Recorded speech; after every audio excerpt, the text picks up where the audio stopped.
当大舅哥无意中得知曾经那个废物妹夫竟早已是个亿万富豪时，直接震惊到当场昏迷。被我紧急送医后，终于知道了卖妻求荣啥的一切都是他们自己的臆想。得知真相后，刚回家就听到老丈人对自己的废物女婿一顿谩骂。殊不知，他即将从大舅哥这里得知事情的真相。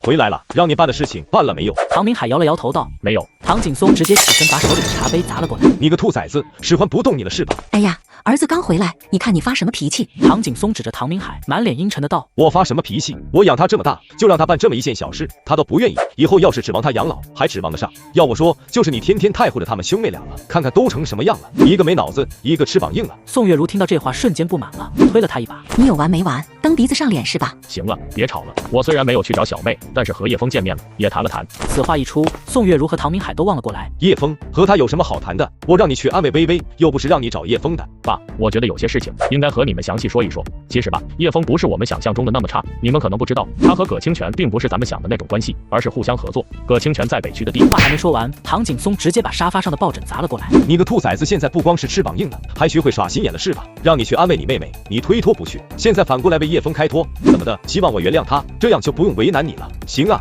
你在装修公司学的挺好，心眼都用到家里来了。宋月如也一脸不悦的道：“儿子，不怪你爸骂你，你说你撒什么谎不好，非撒这种一戳就被戳穿的。叶枫什么样的人，你知道，我们俩也知道。你这样替他说话，觉得有用吗？别说我们俩不信，你自己信吗？”唐明海已经预料到父母是这个反应，他苦笑道：“我也不想信，可事实的确如此。叶枫现在不光是葛总的合伙人，还赚了10几个亿，已经是亿万富翁了。人家住在豪华别墅里，开着豪车，根本不是我们想的那么窝囊。”唐景松气到极致，反而仰头大笑了起来。他指着唐明海：“你可真会编，赚了10几亿是吧？冥币嘛，他要是能赚这么多钱，还用得着拿你小妹去换钱？”爸，我不是说了吗？叶枫根本没有拿小妹去做交换，他和葛总只是单纯的合作关系。我今天亲眼看到他给4大房产公司开会，连北区的地都是他负责开发的。这话一出，唐景松更不信了，他冷眼看着唐明海：“你编，你继续编，我看你还能编出什么来。”此时宋月如都看不下去了，沉声道：“唐明海，你够了吧？你要是不想去就直说，干嘛非得编这些乱七八糟的？真当我们俩傻呀？看来你爸说的没错，我就是太护着你们兄妹俩了，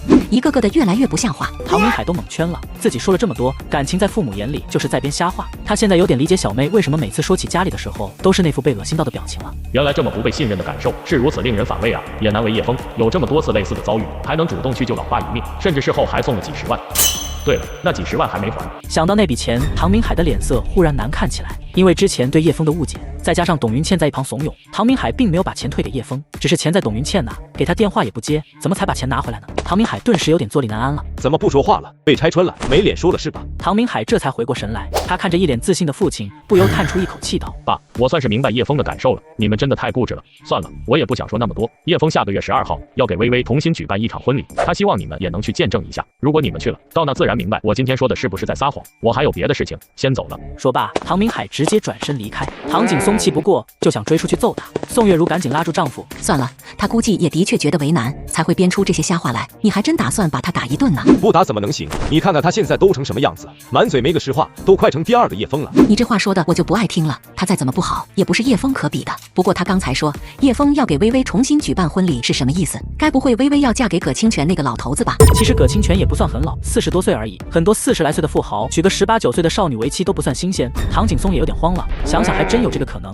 他着急的道：“就叶枫那个穷孙，怎么可能给唐仲威重新举办婚礼呢？说不定真是葛清泉那边闹腾的幺蛾子，怎么办啊？你难道想看着微微嫁给一个比他大那么多的老男人吗？而且还是2婚，我可丢不起这人。”你丢不起，我能丢得起。让人知道我女儿嫁给葛清泉，那些人可不会说叶枫什么，只会说他势利眼。说到底还是咱闺女吃亏，要不然我们去找微微谈谈吧。唐景松想了想道：“估计效果不大，还不如到时候直接掀桌子，把他们给搅和了。会不会有点晚？万一他们提前领证了咋办？”唐景松一听也很是头疼，因为酒席可以搅黄，但法律上的东西他可没办法。都是那个叶枫，如果不是他，我们家怎么会搞成现在这样子？唐明海可不知道自己的话竟然被父母曲解成这个样子。离开家后，他第一时间开车去了小区找董云倩。不好意思，小区规定不是本小区的车辆不允许进入。唐明海连忙下车递上了一根华子：“兄弟，是我啊！”没想到保安直接推开了他的手：“谁也不行，这是小区的规定。”唐明海眉头皱起来，可人家一口一个规定，你能怎么办？那我把车停附近总可以吧？你想停哪都行，这是你的个人权利。不过你要是想进小区，得找人来接你。我们小区现在又有新规定，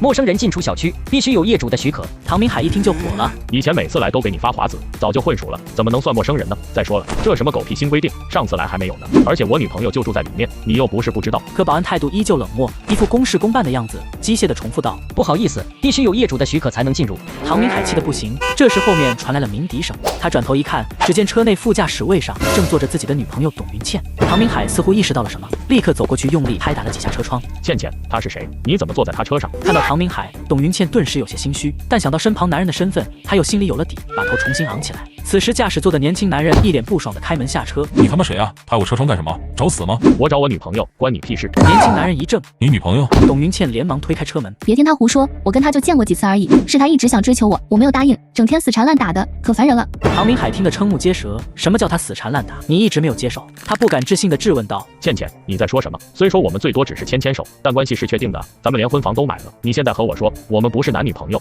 年轻男人听得冷笑出声，哪来的癞蛤蟆想吃天鹅肉，也不撒泡尿照照自己配不配？给老子滚蛋，不然抽你！